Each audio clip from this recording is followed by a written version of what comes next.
Welcome to London. So obviously London is a huge city, so much to do, so much to see, and there are a few kind of mainstream touristy things to do. Some of the things we absolutely recommend but won't be going too in depth in this video just because we've already been there or we want to show you guys other things. So some of the things we do recommend that if you're here you have to check out Buckingham Palace, there's Westminster Abbey, there's the London Eye, Big Ben. Those 4 things are definitely recommendable. They're amazing, they're cool, they're like a given if you're here in London, part of London. Like you should definitely go see that. But instead of focusing this entire video on those things that kind of everybody talks about, everybody knows about, we're gonna show you guys just a few things that are a little bit off the beaten path. They're not exactly the biggest, most popular things to do here, but they're still worth visiting. So with that said, we're gonna head off to our first destination. It's about a 45-minute walk, but you can take the metro, but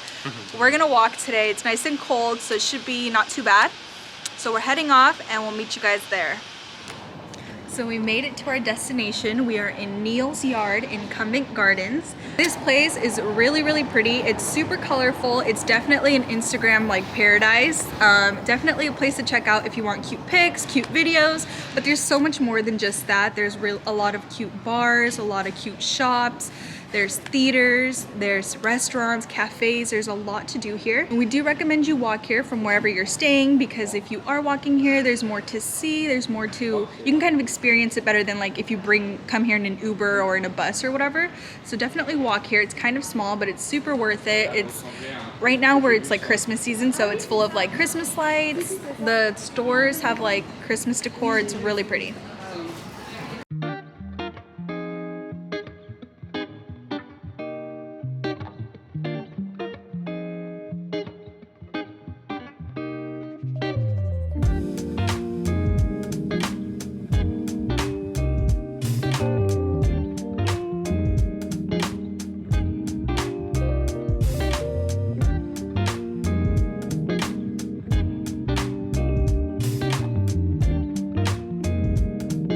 Right behind you, it's kind of like the main Neal's Yard area. Super pretty, super colorful. It's right where all the pictures are taken. We'll put the address right here.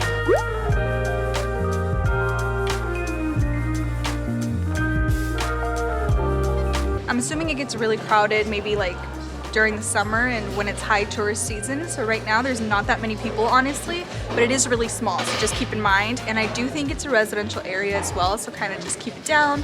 But it's really pretty and I can see why people come to take pictures.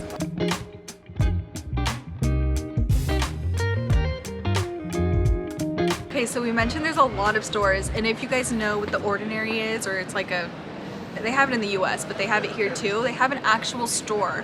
I always get their products at like Sephora or Ulta, one of the stores, but they had the store here. I'm gonna go back and maybe we'll get a clip of it, but it's so cute. They have obviously all their products. They even have like makeup and like a whole hairline, which I don't even know if they regularly have that or if that's like a store special. But yeah, everything was 23% off, so I got this originally like 15 pounds, but I got it for like 11. So definitely a steal. Definitely you can do your shopping around here, get that all done, and now we're off to our next destination. Okay, so this is like a minute walk away from Neal's Yard. Oh.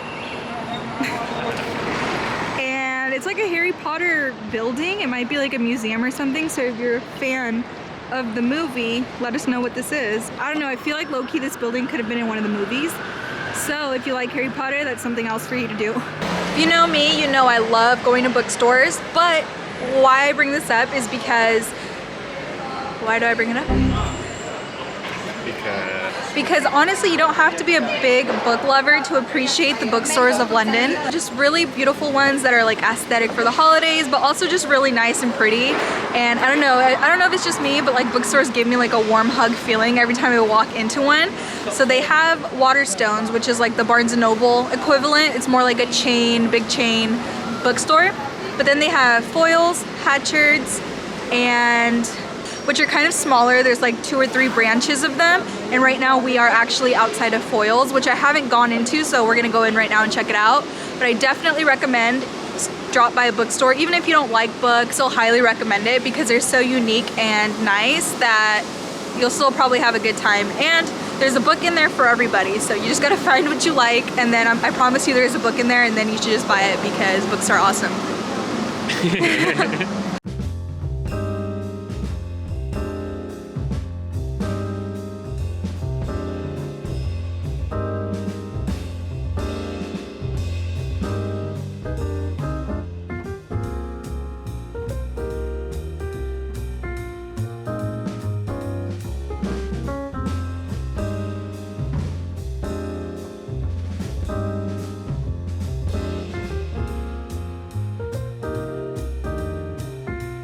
I don't want to rank bookstores because I feel like that's wrong. They're all special and unique in their own way.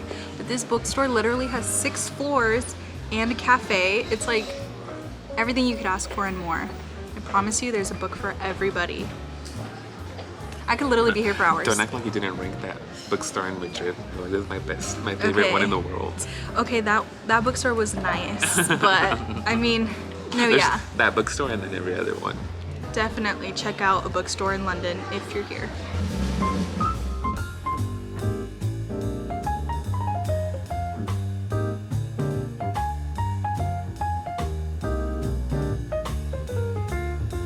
There's even an art gallery. I'm obsessed. We're in the 5th floor of Foils right now, sitting down in front of the art gallery. Such a vibe. But I want to take this time to tell you guys about, I would say my #1 tip if you're visiting London, it would be to take one of those red classic buses that do a tour of London. They say like official London tour.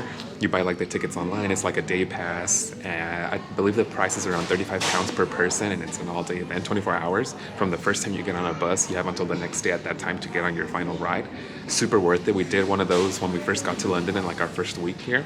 And honestly, that's been like the most helpful thing as a tourist, just because you get like a whole picture of the city. You go through the bus pretty fast in the streets, you see everything, and they also have like an audio tour as you're going through the neighborhoods, and they have like a super good explanation of everywhere you're at, the buildings. So then after you do that, now that we're walking around the city, I'm like, oh my God, we passed through here on the bus. I know what this is. I kind of know what the area we're at. So that's my #1 tip. Definitely do one of those tour buses. And also, as you're on the bus and you're listening to the tour on the earbuds that they provide, they also tell you tips of places to go, things to visit, places to eat. And honestly, you learn so much. More than anything, any video I've watched or anything I've read, the buses are super helpful. If you don't want to do that though, if you think £35 is kind of pricey, at least do like a regular city bus. I think that's only like maybe a pound or 2 for the ticket on it, and just hop on. I believe most of them are 2 stories, so go to the top, go get that view. Hopefully it's not raining, but yeah, just so you can see the city. Proof that there's a book for everyone. Yes, I've been looking for this book for a while now, and I finally found it. I've actually looked for it at most of the bookstores that Karen likes to go visit. Finally, I found it. And apparently it's like a really good book. I think it's like one of the only like science books that went to like New York #1 best time seller.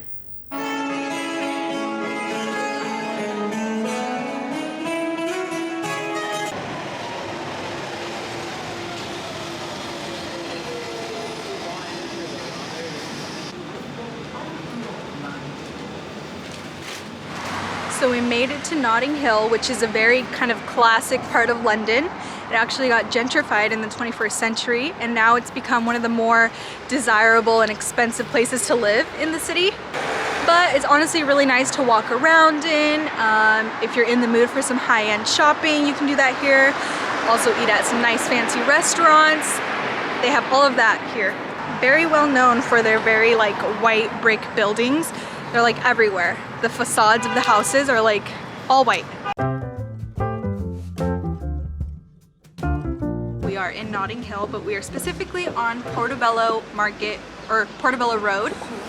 Here they have a weekly market full of fruits and veggies, clothing, antiques, vintage finds. On Mondays, which is today, they actually only mainly do like fruits and veggies, but it's very well known for its antique stalls, and those are mostly on Saturdays, I believe, so get here early because it gets super packed. And then I think on Sundays it's closed. But it's also very well known for like the pastel storefronts. So if you can see behind me, like there's like really pretty buildings in different colors. Definitely come, you can spend a whole day here, and if you want to buy stuff, it's the perfect place to come.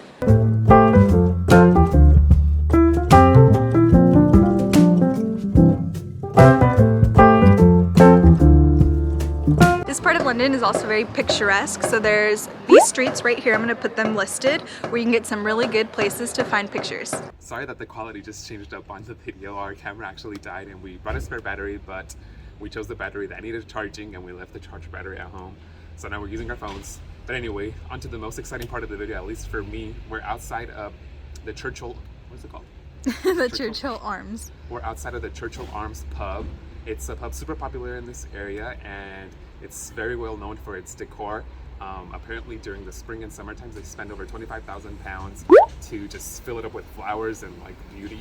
Right now, obviously for this season, it's full of Christmas decor. It looks super nice. I'm really excited to go in and try some classic English pub food. I'm hoping for like a pie, maybe a beer, something that's like super like rock hitting pub food. Slight change of plans, guys. It's actually not like pub food inside of Churchill's Arms. It's a Thai kitchen. We're still gonna eat here though because we're really hungry. Just a heads up, if you guys do come here, come for like a drink or something if you want like the pub experience, but it's a Thai restaurant inside, so I'll have to wait for my real pub experience for another place. We got some veggie spring rolls as an appetizer.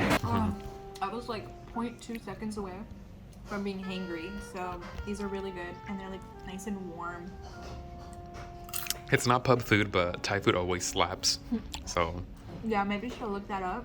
I didn't realize, but we came in and they were like, so it's like half pub, half Thai restaurant, but it's the same food in the pub as the restaurant, so it's just Thai food. But we got some pad Thai and some pad siu. So I'm excited, and these are good, so I'm just hungry. I'll eat anything. We're sitting in the restaurant part. It's pretty nice. But the pub half is super pretty. It's super well decorated. I guess if you want to really come to this place and check out the scenery, maybe just come for a beer if you're not in the mood for Thai food. Or pub food, because you're not going to get it. Yeah. But it's really pretty, so it's worth it to come anyway, I think. Ooh. Our food just arrived. It looks really good. I'm excited. I'm hungry. Let's get it. We made it back to our Airbnb and I got another battery for the camera just to finish out the vlog with the camera quality. We hope you guys enjoyed this video. If you do take any tip out of this video and you want to apply it to your travel here in London, I would say the tour bus one is the best one in my opinion. Doing a day pass and just getting to see the whole city and getting an audio explanation of the city, the towns, the buildings, the history, recommendations for restaurants, museums, and just things to do in the city. I think that's probably one of the most important things to do if you come to London. And then secondly, I would recommend Notting Hill. Notting Hill was really pretty. It was a nice big area. It was, you could tell right away you weren't in like central London, but it was a really nice neighborhood. The colors of the houses were super pretty, a bunch of shops. How Karen said, if you go earlier, maybe on a weekend, you'll have like a really good experience. But anyway, that's gonna end the video for today. We hope you guys enjoyed. Make sure to subscribe and like the video. That way you guys can stay up with our adventures here in London. We still have a couple more weeks before we have to head back to the States and finish our trip, sadly. But we'll have content the whole time. We'll show you guys what our normal life looks like back in California, and we'll bring you guys along. So make sure to subscribe so you can stay up to date with what we do. Thank you for watching. Bye.